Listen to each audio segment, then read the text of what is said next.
మనం Apple bear తోటలోకి వచ్చామన్నమాట. యాపిల్ బేర్ అంటే మీకు అందరికీ తెలిసే ఉంటుంది కదా. యాపిల్ మీద కొంచెం చిన్న సైజు రేగ్గాయలన్నమాట.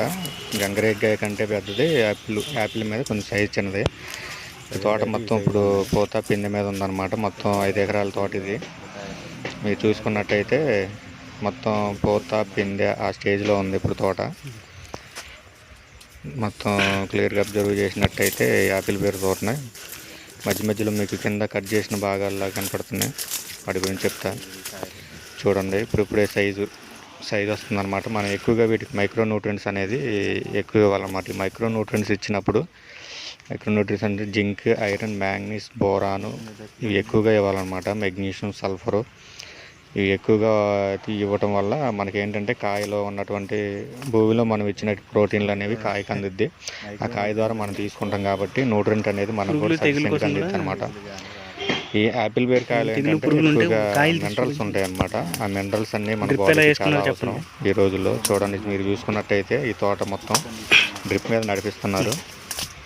మనం డ్రిప్ ఎందుకు ఎంచుకున్నారంటే మనం వాటర్ కానీ అందులో డ్రిప్లో మందు కానీ ఏది ఇచ్చినా కానీ వేరు ద్వారా మొక్క అనేది సఫిషియెంట్గా వాటర్ అనేది ఎక్కువ తీసుకుంటుంది.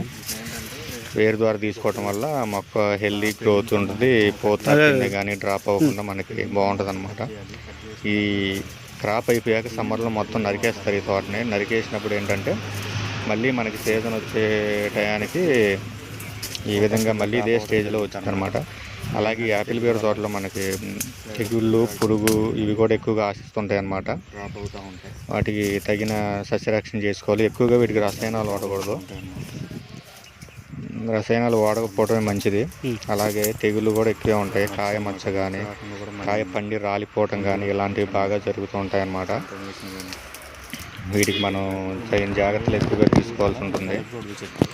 అలాగే మొక్కకి ఎప్పుడైనా సరే మనం మైక్రో న్యూట్రియంట్ అనేది ఎక్కువ ఇవ్వాలి. మైక్రో న్యూట్రియంట్ ఇచ్చినప్పుడు మనం ఎలాంటి తెగుళ్ళు కానీ ఇలాంటివి ఏమైనా వచ్చినా కానీ మొక్క తట్టుకొని నిలబడుద్ది అనమాట.